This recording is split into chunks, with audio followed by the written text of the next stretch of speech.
Bonjour à toutes et à tous, merci de nous avoir rejoints pour ces chroniques Melsion pour l'entrepreneur tous les vendredis 10h30 en direct.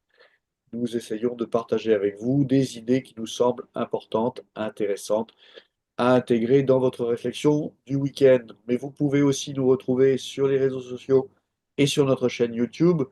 Et là, vous pouvez consommer ces chroniques comme vous le souhaitez, en podcast, en faisant du vélo ou bien simplement en prenant quelques minutes pour réfléchir. Je prends la suite pour parler de la société de confiance. Et pourquoi? Ben, pour ceux qui ne le savaient pas encore, j'ai passé 3 semaines au Japon récemment et j'ai été impressionné par le fonctionnement de ces sociétés. J'ai essayé d'aller voir un peu le dessous des cartes, même si en tant qu'étranger, on ne peut que gratter la surface. J'ai essayé de voir un petit peu ce qu'il y avait, ce qu'il y avait dessous et pourquoi cette société fonctionnait. Et ça m'a fait réfléchir et ça m'a décidé à vous proposer cette hypothèse que une société de confiance, bah, c'est pas seulement ce qu'on peut voir au niveau d'un pays, ça peut être aussi à l'intérieur de votre propre entreprise. Alors, dans cette chronique, on va passer de la I Trust Society à la I Trust Company. Pardonnez-moi le petit jeu de mots qui passait mieux en anglais qu'en français. Et donc, de quoi on va parler? On va voir ce qu'est une société de confiance ou de haute confiance. On va voir pourquoi c'est un levier puissant, cette notion de confiance. Euh, et puis, comment créer une culture d'entreprise basée sur la confiance. Et enfin, quels sont les bénéfices pour un entrepreneur de s'engager dans cette voie. Alors d'abord, évidemment, il n'a pas fallu chercher longtemps pour faire un corollaire. Vous voyez ici un article du Parisien de 2019 qui dit dans le métro à Paris, des banques organisées de plus en plus agressives. Et voyez l'image qui a été choisie pour illustrer cet article. C'est une dame qui serre son sac contre elle. Et vous voyez que le sac est fermé, sauf pour un tout petit bout sur le côté. Voilà. Et c'est un contraste parce que dans le métro de Tokyo, qui peut être très chargé, peut y avoir beaucoup de monde hein, dans les rames, on était là tranquillement et on voit entrer une jeune femme habillée de façon professionnelle, donc qui rentrait du travail, avec un sac à main ouvert comme ça, et sur le dessus, le portable et le portefeuille.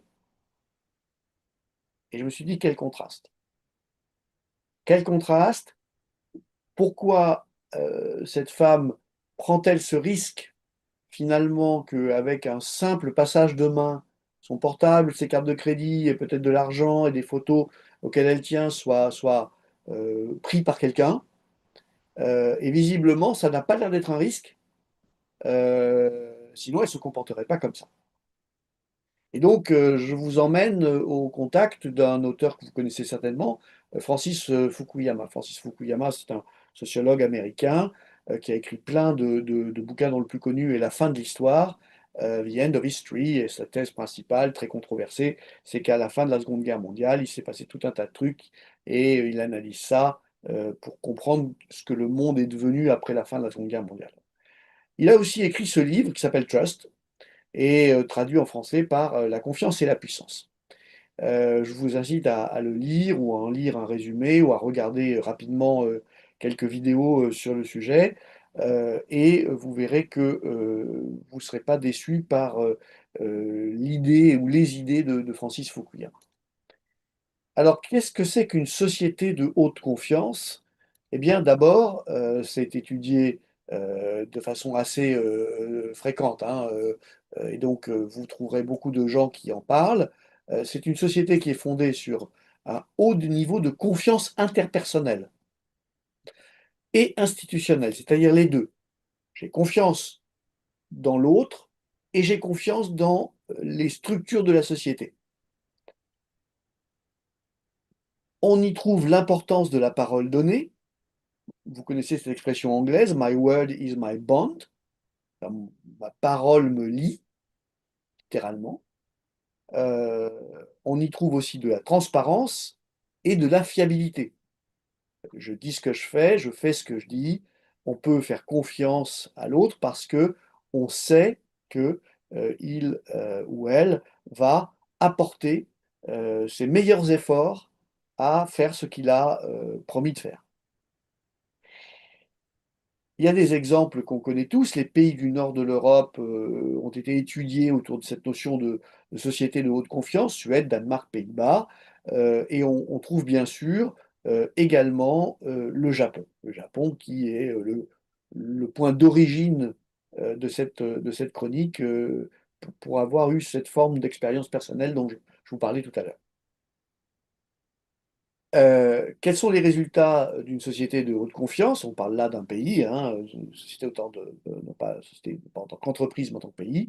Une coopération efficace, une gouvernance souple, des coûts de transaction réduits. Alors ça, c'est un langage d'économiste. Des coûts de transaction réduits, ça veut dire que vous n'avez pas besoin de mettre de système de contrôle parce que les gens ne trahissent pas le système. Dit différemment, prenons un exemple. Si personne ne fraude dans les transports en commun, vous n'avez pas besoin d'envoyer des groupes de 4 contrôleurs vérifier un bus entier ou un métro entier. Et ben, vous avez les salaires, les équipements et toutes les nuisances de ces groupes de contrôleurs en moins. Donc vous avez une société avec ce qu'on peut appeler donc des coûts de transaction réduits. Alors pourquoi est-ce que c'est un levier puissant, cette confiance? Et puis nous, on peut en parler parce que chez Mession, on a décidé de travailler cette notion de confiance, de la mettre au cœur de notre dispositif, de notre relation avec les entrepreneurs. Mais si on en parle comme ça un petit peu, qu'est-ce qui est puissant dans la confiance? Ben, le fait que c'est comme un capital social invisible. C'est quelque chose qui donne du crédit à l'autre, même si on ne le connaît pas, hein, le capital social. J'ai j'ai par défaut confiance en vous, même si je n'ai aucun élément qui me permette d'en juger, j'ai confiance a priori. Ça facilite la collaboration et la responsabilité collective. Si on a confiance les uns dans les autres, on passe pas son temps à vérifier s'il y a un gars qui se promène avec un couteau, il sait qu'il a quelque chose à faire avec un couteau, c'est pas pour nous le planter dans le dos.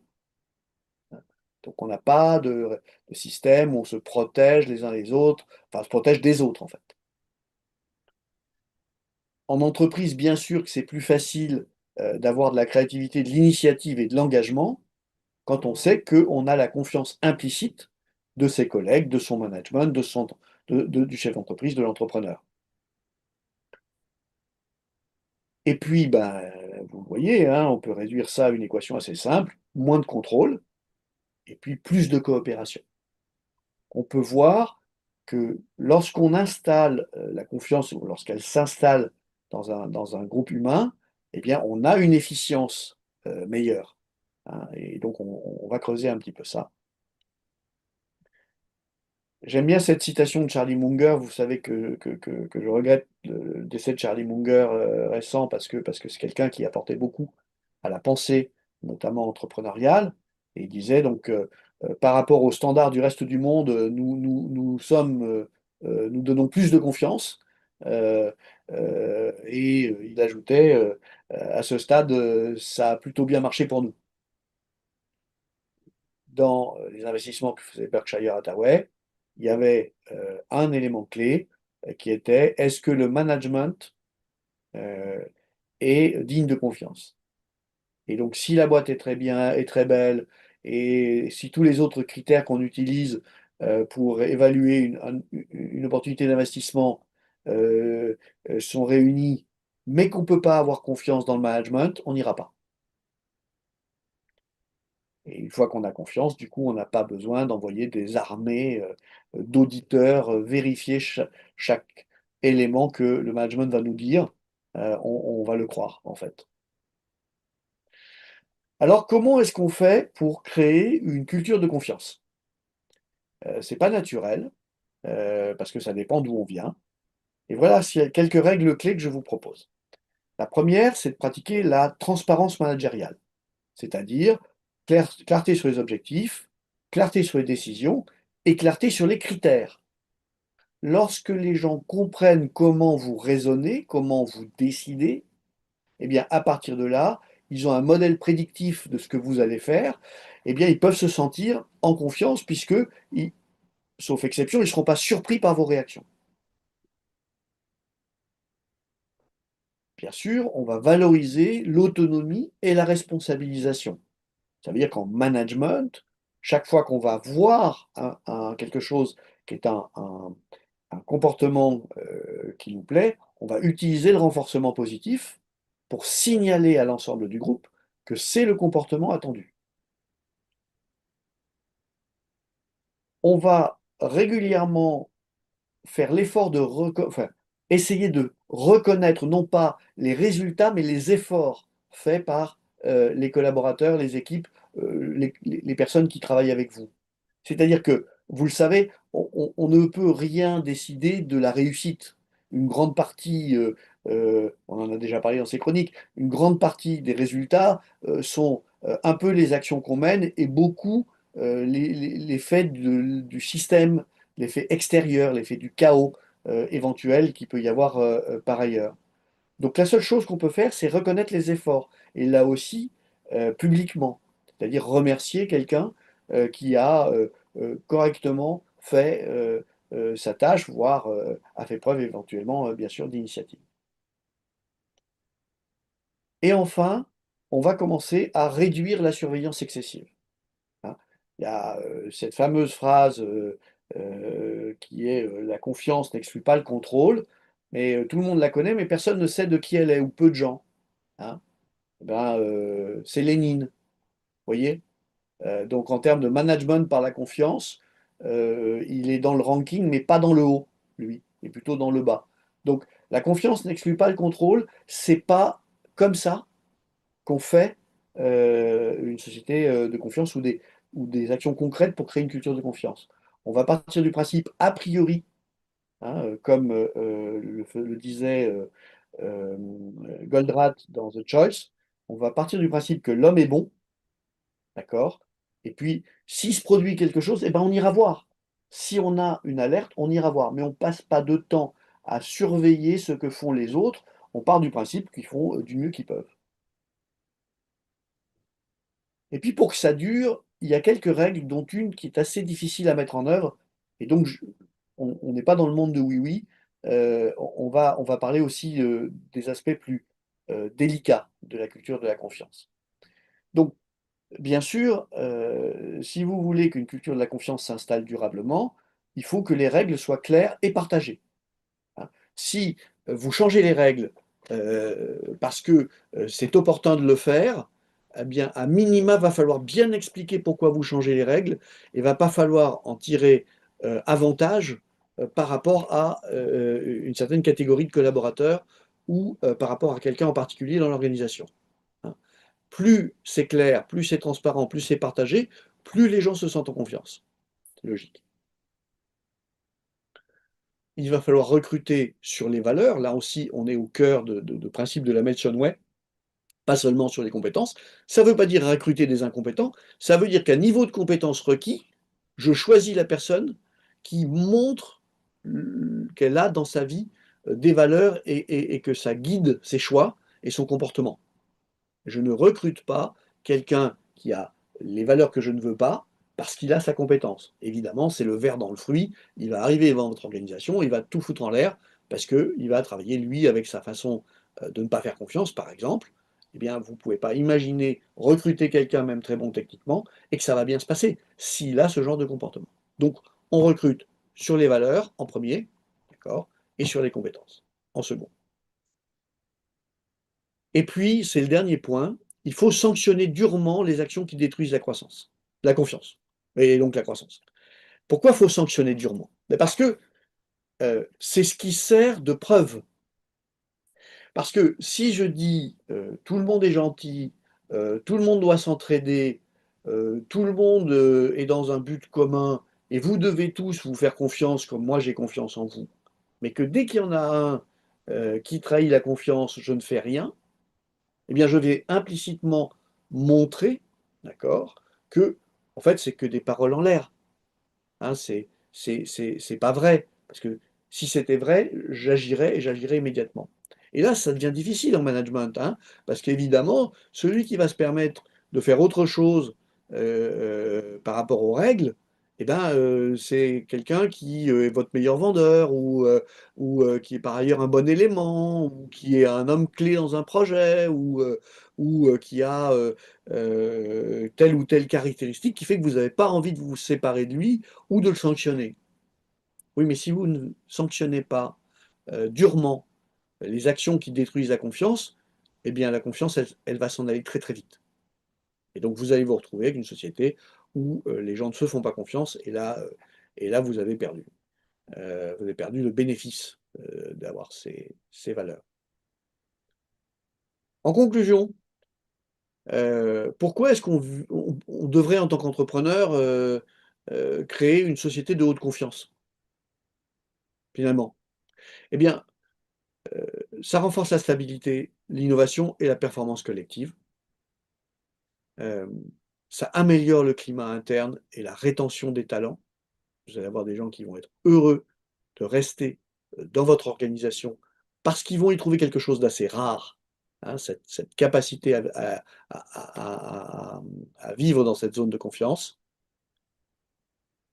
et puis ça rend l'organisation plus agile, plus compétitive et j'aurais pu ajouter plus résiliente. C'est-à-dire que vous absorberez mieux les chocs si vous avez en interne une équipe qui se fait confiance. Voilà. Évidemment, pour que ça marche, il faut être cohérent.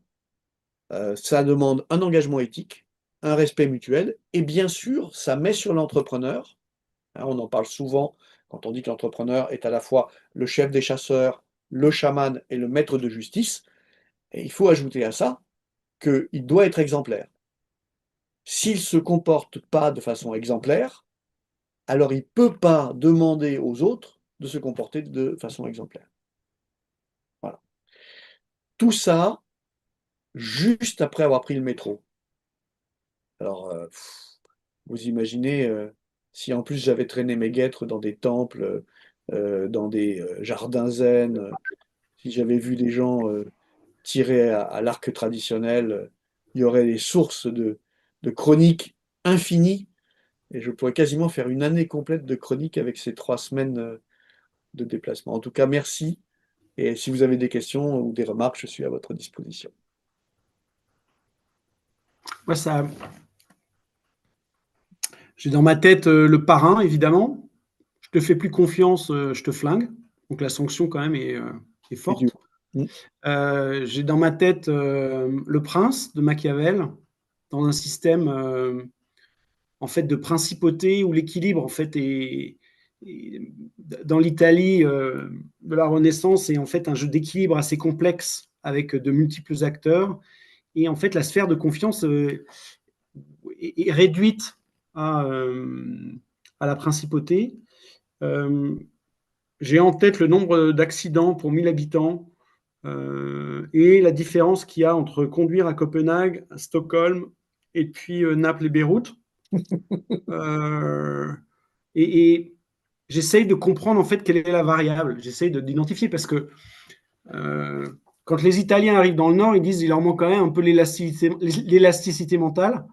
Euh, donc la capacité de l'évitement et de l'ajustement. Donc voilà, donc j'ai pas de. Mais c'est hyper intéressant en fait. Je trouve que c'est. J'ai pas de réponse.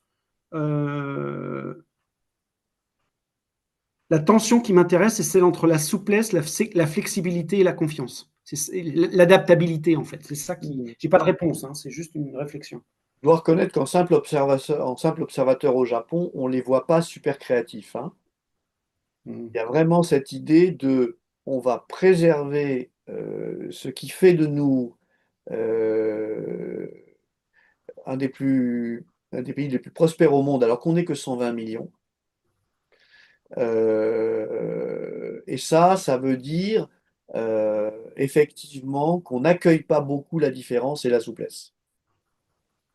Ça veut dire qu'on a des règles et on s'y tient, et celui qui rompt la règle, on le sanctionne durement, et du coup, euh, on a l'avantage de vivre dans une société où tout est simple, mais tout est contraint.